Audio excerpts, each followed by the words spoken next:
చాలా మందికి అర్థం కాని విషయం ఏంటి అంటే ఎస్పెషల్లీ మీ విషయంలో సరే పాలిటిక్స్లో పార్టీలు మారడం అనేది సహజంగానే చూస్తూ ఉంటాము. అది ఎన్నికలకు ముందు ఒక పార్టీలో టికెట్ రాకపోతే ఇంకో పార్టీలోకి వెళ్ళిపోవటము, అసంతృప్తితోనో ఇంకా దేనితోనో వెళ్ళిపోవడం కామన్గా చూస్తాం.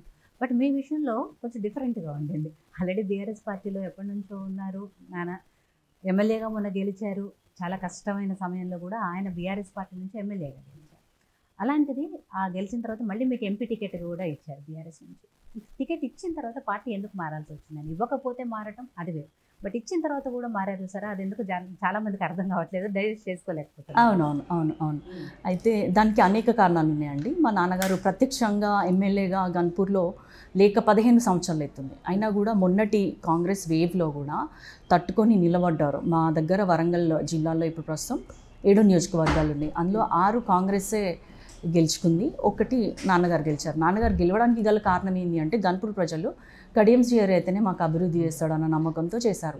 కానీ ఇప్పుడు మనకి ప్రభుత్వం రానప్పుడు తను అనుకున్నంత వేగంగా పనులు చేయలేకపోతున్నాడు, అంత అభివృద్ధి జరగదేమో అన్న సందేహం ఒకటి. తర్వాత కార్యకర్తలు కూడా ఏంటంటే మనం అంతకుముందు అధికార పక్షంలో ఉన్నా కూడా ప్రతిపక్ష పాత్ర వహించారు, వాళ్ళకి ఎలాంటి అవకాశాలు రాలేదు, వాళ్ళు ఇబ్బంది పడ్డారు. అప్పుడు వాళ్ళ మీద కేసులు పెట్టడం కానీ సొంత పార్టీ అయినా కూడా మనకి ఇబ్బంది ఎదురైంది. ఇప్పుడు 5 సంవత్సరాలు కూడా ప్రతిపక్ష పాత్రనేనా మనది అన్న బాధలో వాళ్ళు ఉండిపోయారు. సో కార్యకర్తల్ని కాపాడుకోవాలన్న ఉద్దేశంతో కూడా తను తీసుకున్నారు. ఇంకొకటి, మన క్యాండిడేచర్ ప్రకటించినాక మనకి అనుకున్నంత రీతిలో రిసీవింగ్ లేదు. ఇక్కడున్న లోకల్ ఎమ్మెల్యేలు కానీ లీడర్స్ తోటి కానీ వాళ్ళకి కూడా సమన్వయ లోపం ఉంది.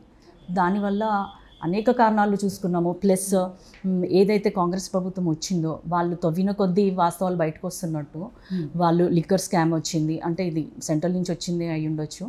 లిక్కర్ స్కామ్, తర్వాత ఫోన్ ట్యాపింగ్, తర్వాత అవినీతి ఆరోపణలు, కొందరు ఎమ్మెల్యేల మీద కూడా భూ కబ్జాలు చేసినాయని పెద్ద పెద్ద అక్షరాలతోటి పేపర్లలో వస్తుంది, మీడియాలో చూస్తున్నాం.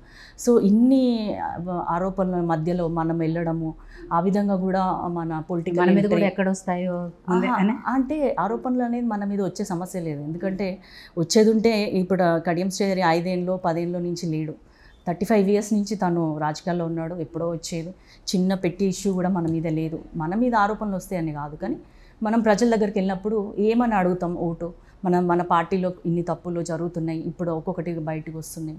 చాలామంది అడుగుతున్నారు ఏంటంటే ఇన్ని సంవత్సరాలు మీకు తెలియదు అంటున్నారు, కానీ ఉన్నప్పుడు తెలియదు.